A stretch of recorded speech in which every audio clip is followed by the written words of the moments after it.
Hey everyone, and welcome back to the channel. So today, let's take a look at the 2025 Audi S6. Huge shout out to Audi Northlake for providing this sedan for me today. Take a look at the website, that link is down in the description. This S6 is finished off in Daytona Gray Pearl, and with all of the packages, MSRP is just over $88,000. Now this is powered by the 2.9 liter twin turbo V6. It's paired to the 8-speed automatic, and it pumps out 444 horsepower, 442 pound-feet of torque. That power is sent through the Quattro all-wheel drive system, propelling this 4,500-pound sedan from 0 to 60 in 3.7 seconds. It has a top speed of 155 miles an hour. It also has a fuel capacity of 19.3 gallons.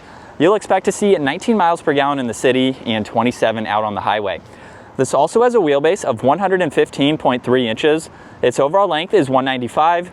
It has a width of 74.3, a height of 56.9, and its ground clearance measures in at 5.5 inches. Now, as we take a look at the exterior styling, one of those packages is the black optics package.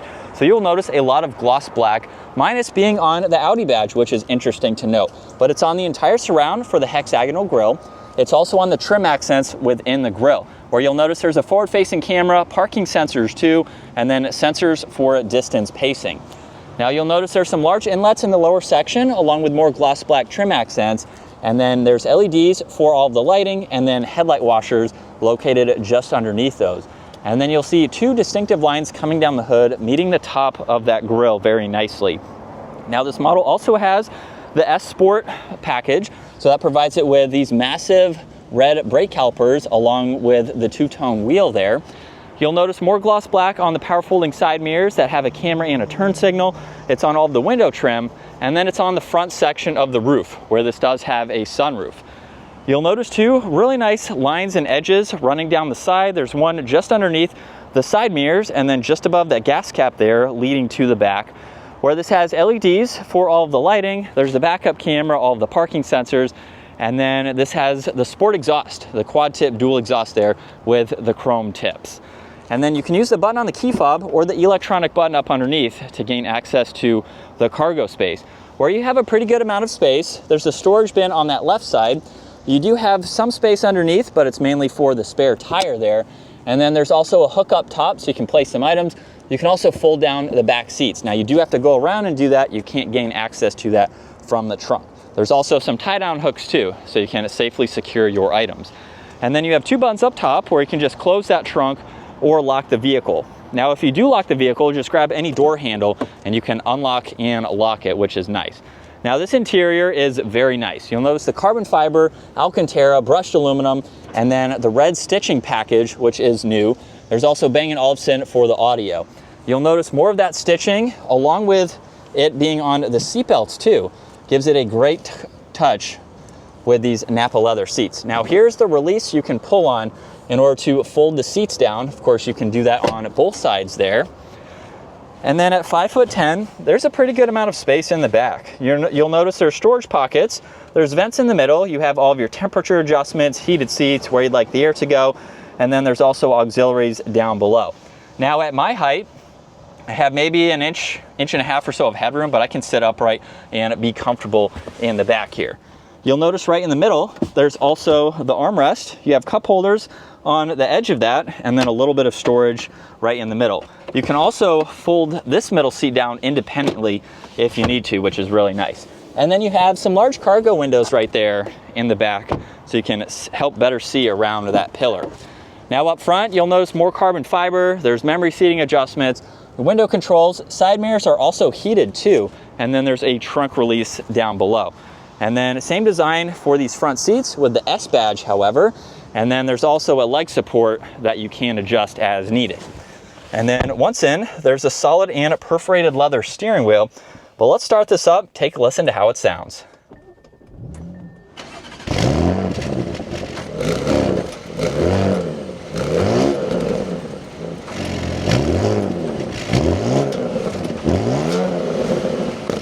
And coming back to the virtual cockpit now, you'll notice there is some fixed info like engine temperature on the left, fuel on the right side, and then there's also some information that you can scroll through on the left side. So you'll notice the entire middle and right side of the screen is currently fixed at the moment, so you can go through that info on the left. Now, if you push on view, you can bring all of that info to the middle now, and especially with the nav, you can see that in full screen, which is very helpful.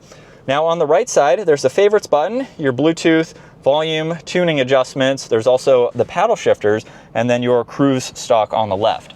Now you do get some storage in the lower left there.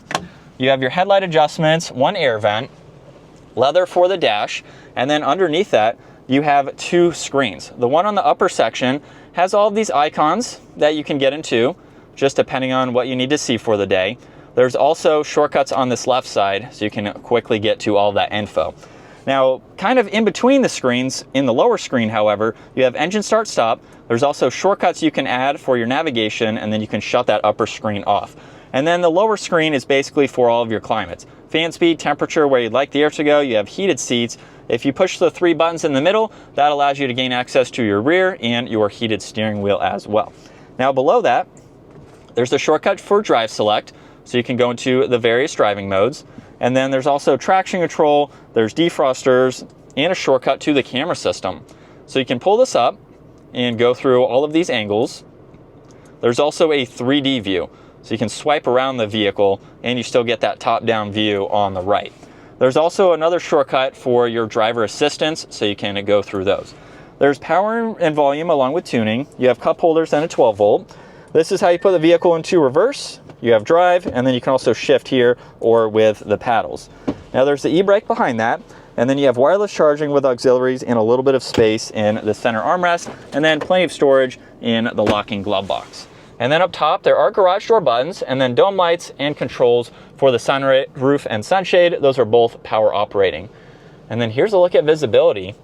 You have quite a lot of glass, so you can easily see over both shoulders. So getting behind the wheel now for the S6, let's first talk about a possible rumor with this model and with some of the other even numbers from Audi.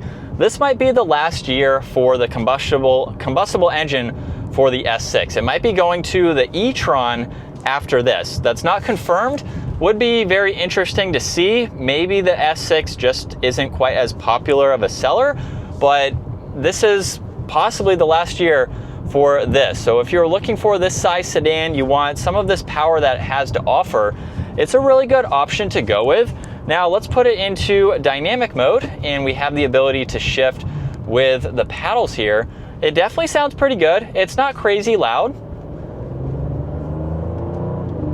but with a minor acceleration there, I mean, we can easily get up and move. It's definitely a quick vehicle, not quite on the higher performance, but we still have a healthy amount of power for this particular car. It also handles very well, so it feels super planted around these turns, and it's just going to give you a really nice luxury ride. Super comfortable. There's also the height adjustment for the seat, and that gives me about 2 inches or so of headroom at 5'10". This also has an adjustable, a power adjusting steering wheel, so that way you can further get that dialed in. But a very nice, comfortable vehicle to drive, as you would expect. Being luxury focused from Audi, this would make for a great daily driver. It's not too large like the S8 that I just drove, but it's easy to drive. It has a smaller footprint, so it's going to be easier to maneuver and things like that. And you have plenty of space to make this a practical vehicle. So it can be your only vehicle, and it would work really well. And we're still in dynamic mode, second gear. Here we go. Definitely sounds pretty good, especially for this style vehicle.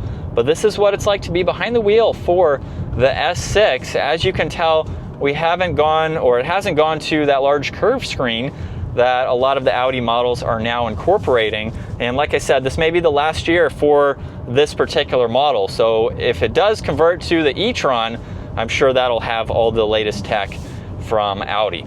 But this is a great option to go with. I really like this interior, very similar of course to what Audi has had for a while, but it just works. Everything is really laid out well with all the tech, and it just gives you a really nice drive. Seats are super comfortable too. I like the bolster support that they have to offer, and it's just going to give you a luxury sedan if that is what you are in the market for. Plenty of space in the back too for your backseat passengers. They would be just as comfortable with going from point A to point B. And then in terms of its maneuverability, we don't have rear wheel steering. I was in the S8 that did have rear wheel steering, so I can compare this. Wow, about the same turning radius for this, so very nice to see. And then you do have the different driving modes as well, so just depending on the throttle input that you would like and the driving style that you are doing, you can cater this to your driving style. It's not really a performance type of sedan, but you could have some sporty fun with it, put it in dynamic mode and have a little bit more response. But a great option to go with, definitely. So that's going to wrap it up for possibly the last year for this particular S6. I hope you all enjoyed today's video. If you did, give it a huge thumbs up. Check out Audi Northlake down in the description and consider smashing that subscribe button so you can stay up to date with our daily uploads. I will see you all in the next video.